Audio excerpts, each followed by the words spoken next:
هذا برنامج ساخر هزلي غير حقيقي، غير موضوعي وغير محايد، والأحداث الواردة به خيالية ولا تمت للواقع بصلة، ويتشابه بينه وبين الواقع فهو أغرب من الخيال.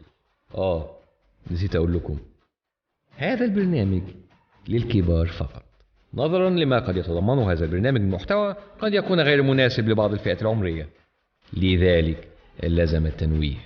من الآخر كده، أي حد يتكسف يقوم دلوقتي عشان ما يتضايقش مننا. ادينا قلنا لكم اهو. قمتوا خلاص؟ مساء الفل.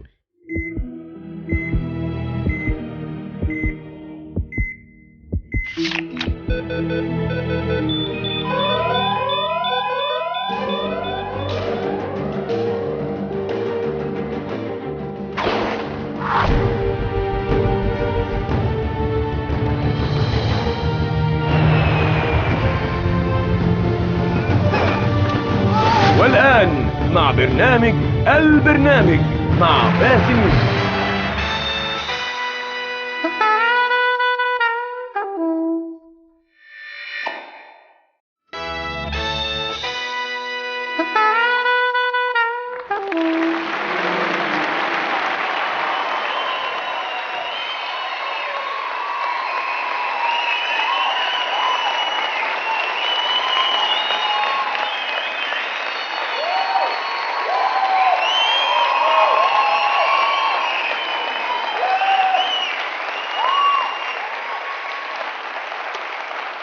اهلا بكم في البرنامج. شفتوا الخطاب؟ بجد شفتوه؟ احنا لسه بنتفرج عليه لغايه دلوقتي. يعني يا عالم هتخلصوا ولا لا قبل الحلقه ما تنتهي؟ يعني بصوا هقول لكم حاجه، يعني مفيش وعود. لو احنا خلصنا فرجه عليه هنحاول نتكلم عليه، بس ما اقدرش اوعدكم بحاجه.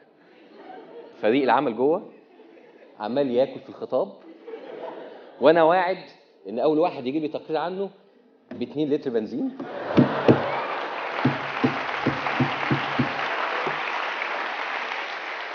مفيهاش حاجه، بس هنحاول في فقره ثانيه. بس سيبنا من الفقره الثانيه دلوقتي، خلينا في دلوقتي. انا الاول عايز اتقدم باعتذار للاعلامي المتميز تامر امين، عشان انا اتكلمت على الفيستات بتاعته الحلقه اللي فاتت. لا بجد، لا بثانيه واحده، احنا لقينا ان من المفروض ان احنا نعتذر له، ده غير ان المحامين بتوعنا نصحونا بكده فقلنا تيجي مننا احسن. يعني هو في الاخر اللبس والفيستات مش هو اللي هيحدد شخصيه البرنامج، وان شاء الله زي اي حد في الدنيا استاذ تامر امين هيجي له يوم يغير الستايل بتاعه. بس هو ده اللي انا كنت عايز اقوله يعني.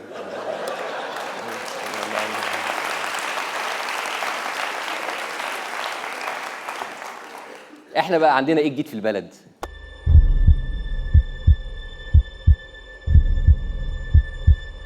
انتظروني في رمضان.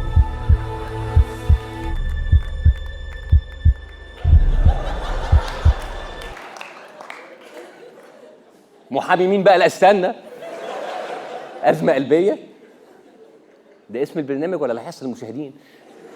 لا ولابس بلطو ليه؟ انا دكتور وجراح وما عملتهاش. أزمة قلبية. طيب نرجع اللي بيحصل في البلد. الاسبوع اللي فات استعدادا ليوم 30/6 القوى الاسلاميه كلها نزلت الشارع في جمعه نبذ العنف. والله اسمها كده،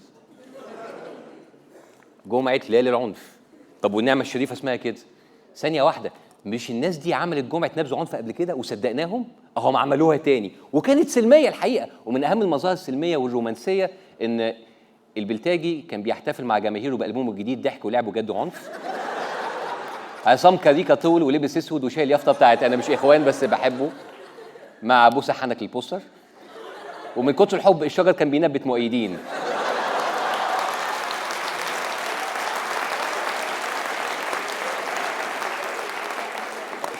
الحب ممكن ينبت اي حاجه. انتوا فاكرين وزير رأي بيلعب؟ كان جو لطيف سلمي مليء بالسعاده والحب. حتى اغانيهم كانت كلها رقيقه، كلها بريئه، تحس كده ان انت في الساحل، مراقيه، مرابيلا، حاجه كده.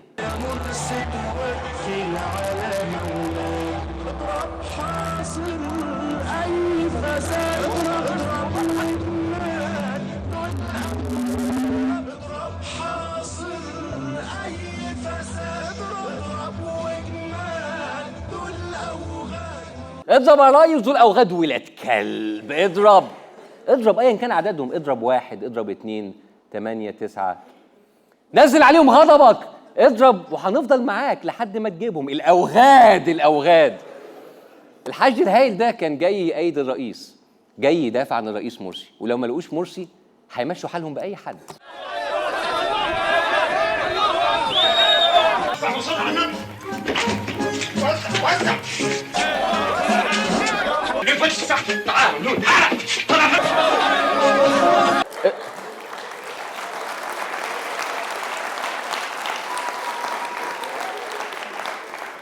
انتوا بتضربوا في الناس وهو شبهه، امال لو هو بنفسه هتعملوا فيهم ايه؟ دول معاكم يا جماعه، بتهشوا عليهم زي الغنم، ما ينفعش كده. وكمان هو اي حد تلاقوه في الشارع تعملوه ريس يا جماعه، ما يصحش يا ساتر. المهم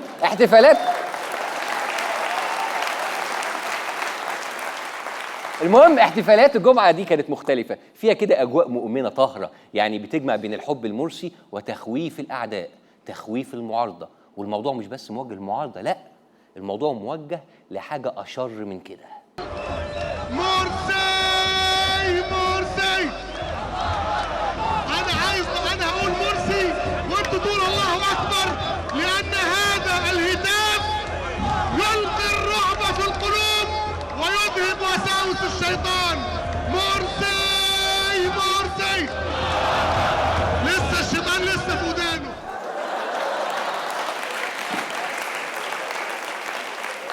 ودن مين؟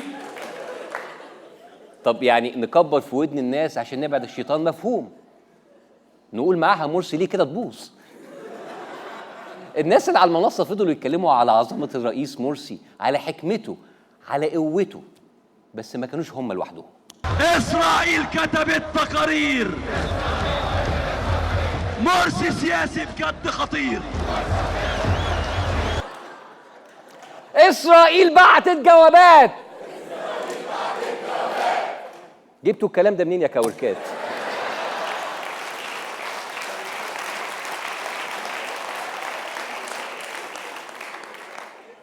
إسرائيل قالت كده؟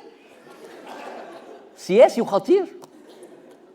أنت متأكد من الكلام ده؟ إسرائيل قالت كده؟ هم قالوا سياسي؟ طب يمكن كان قصدهم خطير علينا احنا.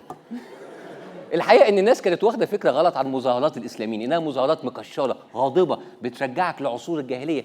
بالعكس، المظاهرات دي بالذات كانت بتوعيك وتنورك، وفي بعض الاحيان بتعلمك. واحد يعني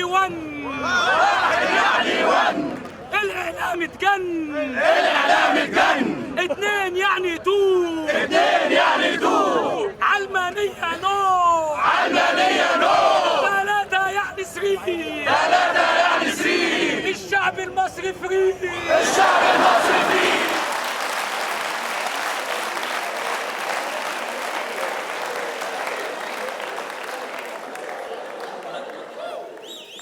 ألف يعني إيه؟ قولوا معايا يا حي.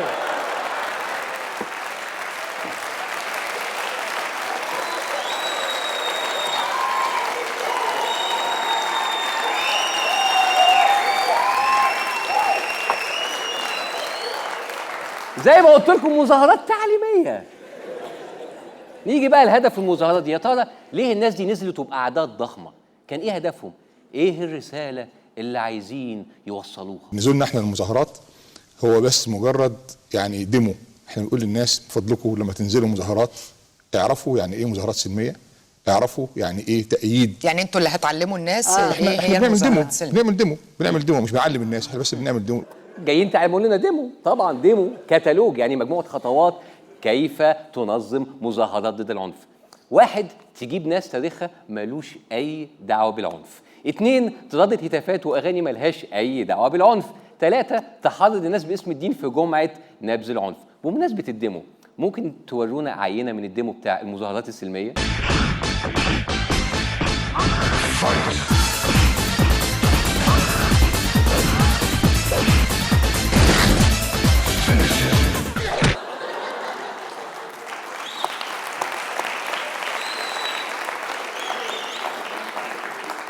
انتوا عارفين لما يوسف منصور شاف المناظر دي قبضة الهلالي كلته؟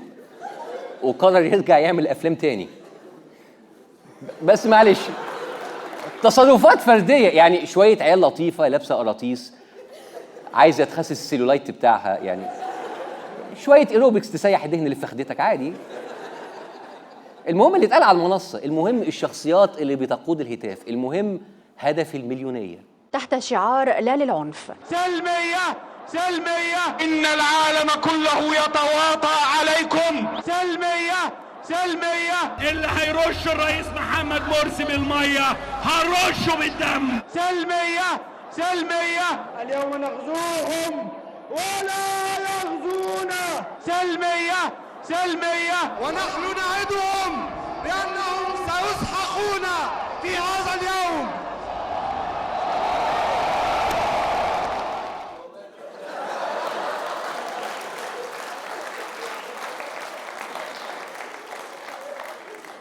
تتكيف انت من السلميه يا اختي، السلميه هتنط من عينيا. ومن عالم السلميه ان هم حاطين الاعلاميين كلهم في يافطه ومعلقينهم في المشنقه. هل معانا الصوره بتاعت؟ ايوه، معلقينا كلنا في المشنقه. انا عندي بس سؤال واحد هنا لو انتوا ركزتوا معايا، فين القرموطي؟ حطوا كل صور ما عدا القرموطي، اشمعنى؟ دي صوره جديده للقرموطي، لو عايزين تستخدموها المره الجايه ممكن تحطوها لي.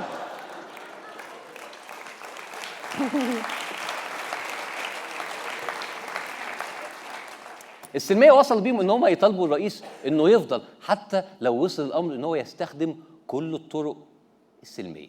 وبنقول له مرسي انت هتكمل مدتك، لان انت لو اتنازلت عن الحكم او تنحيت هتعتبر خيانه عظمى للوطن. انت بشار مش احسن منك ان نقول الكلمه دي. اشمعنى بشار؟ اشمعنى بشار؟ انتوا بتهددونا ببشار؟ وماله؟ الناس تصور عليك اقتلهم زي بشار. دخل قلبك في حرب اهليه وشعبك يبقى لاجئ في كل حته زي بشار. الدول تقطع علاقتها معانا وتبعت لنا مجاهدين زي بشار. ما تقلقش يا ريس، لغايه دلوقتي انت ماشي في الطريق صح ومكمل لاخره زي بشار. معقول يعني لو مرسي مشي هيعاقبونا زي بشار؟ ولا بالنسبه لهم هم شايفين ان دي عقوبه مش كفايه؟ يمكن بالنسبه لهم في عقاب اكبر من كده. إن سقطت الشرعية مرسي سنعلن قيام دولة إسلامية في مصر. إن أسقطوا شرعية الدكتور مرسي سنعلنها شرعية إسلامية خالصة. ثانية واحدة، انتوا بتعتبروا ان الدولة الإسلامية عقاب في حد ذاته؟ انتوا شايفين ان تطبيق الشريعة عقاب بترخموا بيه على الناس؟ لو هنطبق ايه يا عم؟ لو ما على فكرة الدين كويس، انتوا اللي وحشين. انا يعني انتوا بتعملوا ايه في البيت؟ انتوا بتهددوا عيالكم بالشريعة؟ لو ما شربتش اللبن هجيب لك الشريعة، لو ما عملتش الواجب هقلبها لك إسلامية. انتوا مجانين. على العموم لو شايفين ان ده يعني اللي موقف الشريعة انها تتطبق، مشي مرسي ونخلص. بس في الاخر المليونات دي مختلف عن التيار المدني، يعني ما هو يعني الناس كلها مش زي بعض، يعني الشعارات مختلفة، المطالب مختلفة، حتى من طيار للتاني الناس بتبقى مختلفة. أين المولوتوف؟ أين السباب؟ أين المطاوي؟ ليس هناك شواذ في هذه المليونية، وليس هناك لصوص. للوقت سنقول أن مصر لكل المصريين. مصر كل المصريين بلصوصها بشواذها بمولوتوفها بكله. بس يا باشا يعني سوري، لما تبقى مظاهرة اسمها لا للعنف وتشزوا عنها وتهددوا خلق لا للعنف، يبقى هو ده الشذوذ في حد ذاته. معلش انا مقدر برضو ان خميس بيحب يعمل بروباجندا، بيبالغ. نحب نسمع رأي حد تاني، يعني رأي حد كده له حيثية، منصب رسمي، زي وكيل وزارة الأوقاف. فارق بين ميدان يتصف ويمتلئ بالمتوضئين وميدان يمتلئ بالسكارى والمخمورين. مبدئيا لو فاكر ان رابعه العدويه ميدان هي اشاره مبدئيا.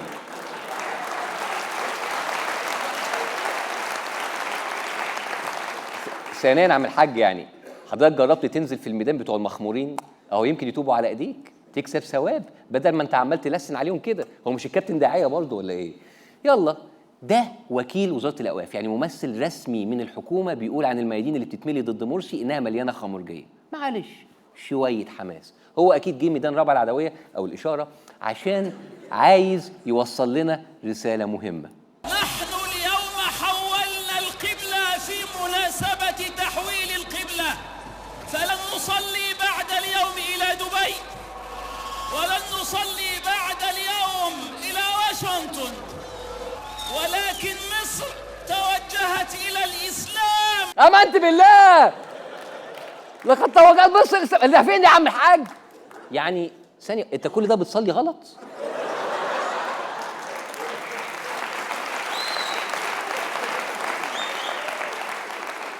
كل ده كان قبلتك دبي؟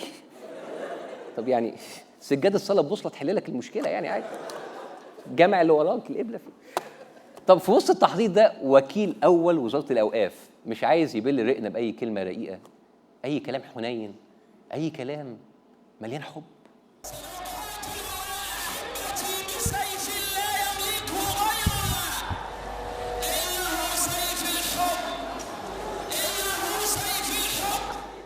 ده انتوا عليكم تشبيهات يا جدع. سيف الحب يعني هو زي المطوه بتتفرد ولا هو واقف على طول؟ وده بيتمسك منين؟ وشايلينه ازاي؟ واهم من كده هتطلعوه لنا امتى؟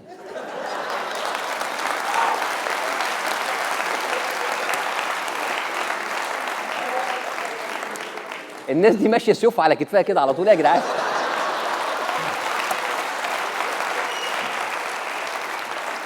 يعني يا ريت ما حدش، يا ريت يعني تحذير للمتظاهرين، يا ريت ما حدش يدي ظهره للناس دي احسن. ممكن حد يغدر بيكم ورا بسيف الحب ولا حاجه. انتوا فاهمين الحب غلط على فكره. على فكره على العموم التشبيهات دي مش جديده عليهم. حتى لما واحد من نجوم مليونيه نبذ العنف عمل برنامج، واحد من النجوم دي اللي هو استاذ طارق الزمر، البرنامج ده كان اسمه طلقات مضيئة.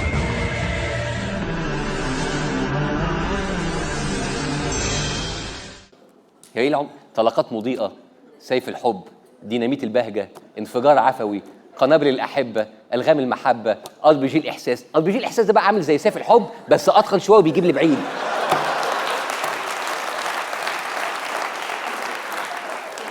وأخيرا أهم سلاح طبعا فيهم خازوق الإخوان. وده بقى معدي RPG الإحساس بكتير. بس في وسط كل ده الإعلام طلع يلوم على الرئيس. بقى دي برضه لغة المؤيدين بتوعك يكلمونا بيها. معقول يرضيك كده يا ريس؟ نهون عليك يتقال علينا كده. مساء الخير يا ريس دكتور مرسي. مساء الخير. بالك مرتاح؟ مبسوط؟ المؤيدين بتوعك قاموا بالواجب؟ والسؤال اللي انا عايزه اساله لك سياده الرئيس، هتنام النهارده ازاي؟ لا هو بصوا يعني انا ما يتليش ممكن يجي له نوم بعد المليونيه العظيمه دي. عارفين انا سمعت ان كان في افتر بارتي في الاتحاديه وكل واحد هناك طلع سيف حب بقى وهدك يا رأت. هلاوي كانت حفله هايله يا جدع. وعاصم عبد المجيد بقى ايه كان خاربها بريك دانس. لا صحيح ايه رد فعل الرئيس مرسي على المليونيه ديت؟ يعني انا لو منه ما اسكتش. يعني قبلها باسبوع ناس طلعت ودعت على المتظاهرين وهو قاعد، وناس طلعت وقالت على الشيعة انجاز وهو قاعد، وبعديها في شيعة اتقتلوا من الشحن ضده وهو قاعد. طب انت المره دي يعني المره اللي فاتت انت كنت قاعد ومتدبس ووراك يافطه ان المؤتمر ده برعايتك، المره دي بقى انت اتكلمت بعديها براحتك بيوم عشان تعلق عليها زي ما انت عايز. وقد جاءت حاله الحراك التي شهدها الشارع المصري بالامس كما ترون باعدادها المليونيه التي لا يمكن تجاهلها. شفتوا الناس اللي طلع دي كلهم بتوعي انا شعبيتي كده. بصوا اصلا وانا صغير ما حدش كان بيكلمني في المدرسه، كنت انا واد دحاح وما بسيبش الاطلس من ايدي، وما كانش ليا اصحاب كتير ما كانوش بيكلموني، فطبعا لما كل دول يطلعوا عشاني انا ما هصدق طبعا. طب يا ريس بعيدا عن الشعبيه، هل يا ترى شايف ان المظاهرات ديت التزمت بالسلميه زي ما قالوا؟ يعني كانوا لطاف وظراف زي ما قالوا؟ وبدعوتها الى نبذ العنف اللي قال نرفع له الكارت الاحمر هنرفع له الجزمه، اقسم بالله العظيم هنرفع له الجزمه. وبادائها السلمي وهنجيبكم واحد ورا واحد وهنعلقكم من رجلكم زي الفراخ. الحضاري هيكون في دماء وهيكون في سيارات مفخخه وهيبقى في تفجير بالريموت كنترول. ريموت كنترول؟ ده ايه الكسل ده؟ يا اخي قوم فجر بنفسك بدل ما انت قاعد. وكمان فين ايام الحزام الناسف والكلاسيكيات دي؟ نسيت ليه يا باشا؟ ضم على اخوك كده وانفجر معاه، يبقى في حميميه. مصيف حب ايه وبتاع ايه بقى؟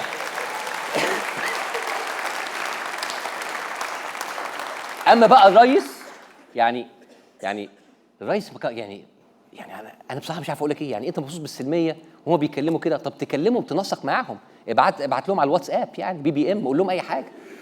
يعني انا طالع يا جماعه اتكلم سلميه، لموا نفسكم، ما ينفعش كده يا ريس. بس هل كل الناس اللي كانت موجوده في الميدان ده من جماعته بس، من المؤيدين له بس، ولا كان في ناس تانية؟ في البدايه انا بس يعني احب اقول ان توصيف الاعلام اللي من كانوا في الرابعه العدويه بالامس ان هم الاهل والعشيره، ده فيه طبعا نوع من المغالطه والمكابره. ده كان في بنطلونات جينز امبارح وبتاع. كانوا صور واضحه. يا لهوي ده كان عرض ازياء يا راجل، يا لهوي. ده كان في بقى شعر وجنسات وباديهات كارينا وسومبروتيل وهاف ستومك، يا خرابي. وناس بتاخد تان على النافوره، وناس مسقطه بنطلوناتها بوكسراتها باينه. يا لهوي كان مولد يابا، كان في ناس من كل الانواع، من كل الاطياف. وعشان نثبت ان مؤيدين الرئيس جايين من كل اطياف المجتمع، معنا احد المؤيدين اللي حضروا جمعه نبذ العنف. اتفضل.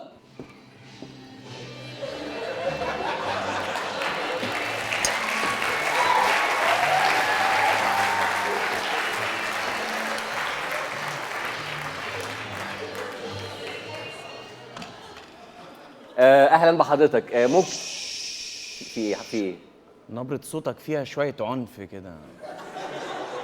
ايه العنف ده يعني؟ انا اسف. حضرتك ممكن نتعرف بسيادتك؟ مش مهم الاسم، المهم ان نبقى حاجة واحدة. حضرتك متأكد انت كنت في جمعة نبذ العنف كنت معاهم؟ ايوه. طب كانت ايه رسالتكم حضرتك؟ ان احنا نبطل عنف ونميك لاف. ميك لاف؟ يعني دي كانت رسالتكم هناك فعلا هناك؟ طبعا. ازاي؟ يعني كلنا هناك تجردنا من كل حاجة. ما شاء الله. بعد كده قعدنا نعمل نميك لاف طول النهار. ربنا يديك الصحة. طب حضرتك تحب يعني تقول حاجة للمعارضة والناس اللي نازلة يوم 30/6؟ أحب أقول لهم إن أنتوا لازم تنبذوا العنف. أيوة. وتتجردوا زينا كده. وتيجوا بقى نميك لاف سوا، ونجيب الرئاسة ونميك لاف، ونجيب الحكومة ونميك لاف، كلنا نميك لاف. لا دي مليطة حضرتك. طب حضرتك قولي، مش ممكن المعارضة يرفضوا؟ يرفضوا مين؟ يرفضوا مين؟ ده انا هطلع لهم بتاع ده.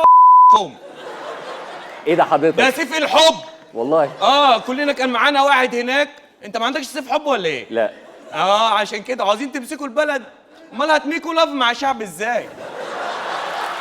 يعني بعد اذنك بقى، بعد اذنك عاوز اروح اغير سيف الحب بتاعي دلوقتي. ليه؟ عشان خلاص بقى مفرتك الترنك يعني.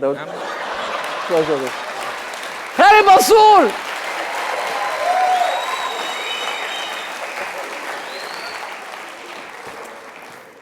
على فكرة أنا ابتديت أقلق من موضوع التحضيض على العنف ده. يعني تحضيض في المظاهرات، في الإعلام. طب أكيد الناس دي عندها حتة تانية العنف مش بيبان فيها.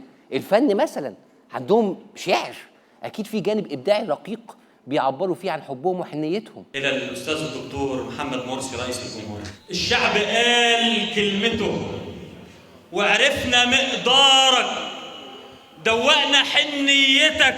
ثانية واحدة، دوقنا حنيتك؟ انت عايز ايه من الرئيس؟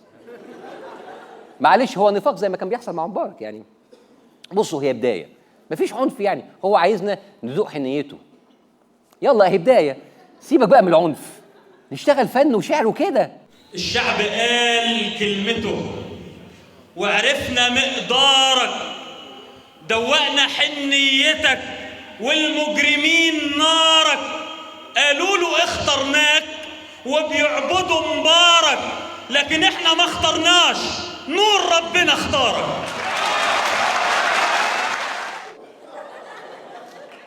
نور ربنا اختارك؟ وانا اللي بيجرجروني على قضايا ازراء اديان؟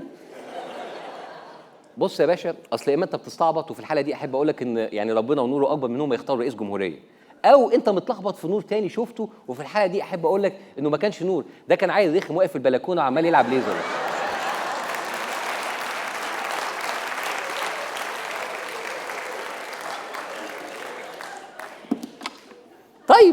اهو شويه شعر، نختلف او نتفق على مدى ابداعه ماشي، المهم ان هو عمل ابداعي بعيد عن العنف، بعيد عن الكراهيه، بعيد عن التحريض. يلا رساله حب، رساله للانسانيه. اغضب بقى، اغضب بقى، اغضب بقى. الجيل طفح والصبر فايض على الحدود، حبة كناسة على الشاشات قاعدين ليلاتي يرقصوا زي القرود. لو كان بإيدي كنت أمضغ كبدهم وامسح عكارة وشهم من على الوجود.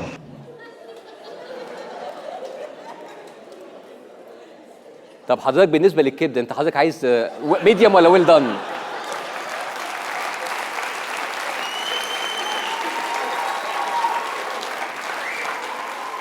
بتحب كبدتك ازاي؟ اشوحها لك مع حته ليا؟ على فكره بس حنيه الريس اللي دقتها ما شبع لسه في على شنبك شويه. حنيه الريس يعني عارف ما شبعتكش، انت عايز كبده يا دي بس. اما بالنسبه للاعلاميين اللي انت عايز تمسح عكاره وشهم من على الشاشات يعني، فمش لازم تعضعض في كبدهم يعني. نفس الريموت اللي كنت هتفجروا بيه العربيه غير القناه وريح نفسك يا اخي. طيب ده رايك وراي جماعتك في الاعلام. ايه رايكم في القضاء؟ يا خسارة، يا خسارة، يا خسارة على القاضي اللي رافض يختشي وبيرتشي، لابس قميصه المشمشي، عايش حياته على النقوط والشفتشي. انا بس بهدي النفوس، ولو لا سمح الله حضرتك دخلت السجن بتهمه اهانه القضاء هتلاقي ناس كتير ما دوقتش حنيتها لحد بقالهم فتره.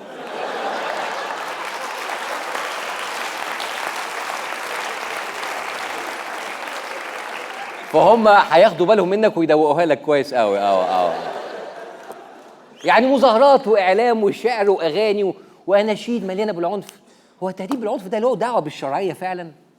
يعني لو رئيس غير اسلامي هيجي بالانتخابات الناس دي هتسكت ولا برضه هتنزل وتملى الميادين وتستخدم الدين والشريعه والاستشهاد ويتاجروا بيها زي العاده ويحرضوا الناس على عنف في سبيل ربنا؟ انتوا بتهددوا الناس بالعنف وانتوا في السلطه، وانتوا اللي معاكم القوه والسلطه. هيحصل ايه لما هم يجوا معارضه؟ انتوا ابتديتوا دايره العنف دي من زمان، ومن ساعتها الناس عماله تدفع ثمنها، بس اللي هيدفع ثمنها احنا وانتوا وهم وكلنا. ربنا يستر. نراكم بعد الفاصل.